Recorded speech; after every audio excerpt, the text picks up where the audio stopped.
to La Gringa. We're between Bata, Isla Bata. We're going over there to La Gringa tomorrow. September 6th today. Seagulls are serenading us tonight. Oh, we have a storm hitting us now. What time is it? Only 9:30. It's 9:30 at night. Really strong winds. And we're in this little bay surrounded by reefs, so Andrew's up top watching to make sure we're not going to drown. We don't want to leave this bay. Whoa!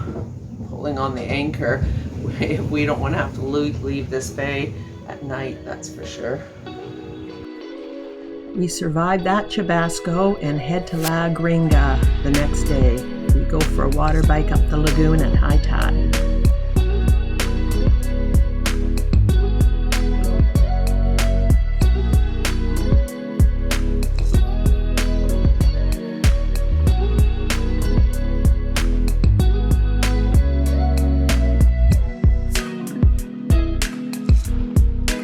Good morning. It's September 8th, Wednesday I think, and last night we had a heck of a storm. I was up here monitoring, making sure we weren't dragging.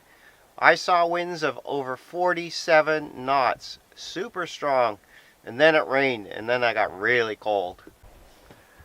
This is where we were facing last night. We were facing that way. What's the green mean? The green is where the boat sits. So when I came in yesterday, we did these circles just to make sure we had lots of room and there was no big rocks sticking up. And then I dropped the anchor at the top of the circle. This is where the deep ocean is. And this is when the storm came and we just sat there. We were just pegged there, never moved. And that's just the boat moving back and forth. That's why it's thick. We had 30 meters of chain out on the bottom of the ocean on a 85-pound or 44-kilogram mantis anchor, and it performed beautifully.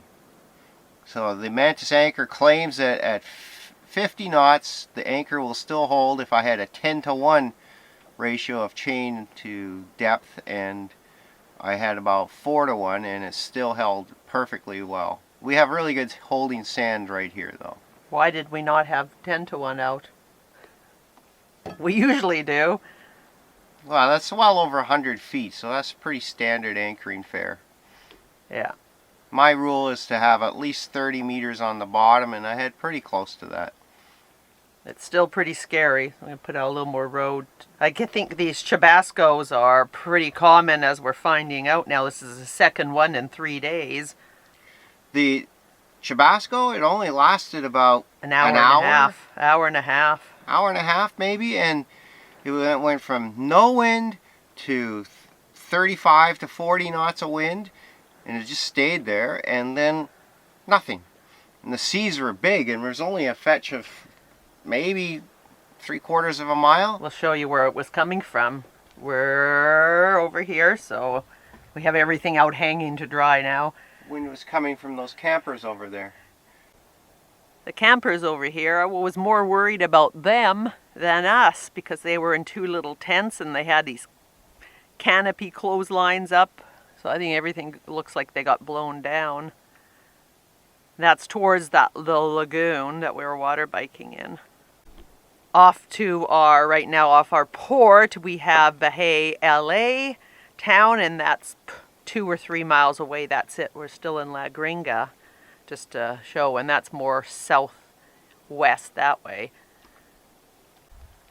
Up on the hill it says welcome to La Gringa, and the hills now are, it might be too early in the morning to see brown. We're expecting everything to turn green after this rain. At this time of year, I'm thinking that the chubascos are a fairly common phenomenon caused by the convection of the desert air. It gets up into the sky and then creates big rain squall clouds, and that's pretty well what happened to us last night. They're hard to predict. Yeah, they're not on our normal weather. Windy or wind finder or predict wind does not talk about those. But that was as high as that hurricane Nora that was supposed to hit us, the winds. And not only that, we are in an area with no internet right now, so we can't even get our wind forecasts off our wind apps.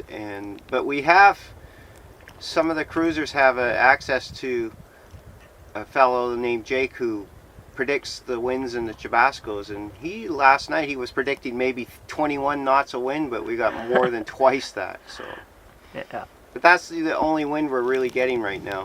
And then of course we have my daughter Kylie at home, who's monitoring the hurricane situation for us and letting us know well in advance if there's a big storm coming. Via our Garmin.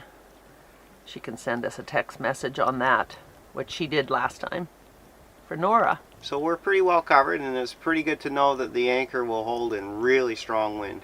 Yep. Buy a mantis. Buy a mantis. We're not paid for by them, but buy a mantis. The customer service is top notch.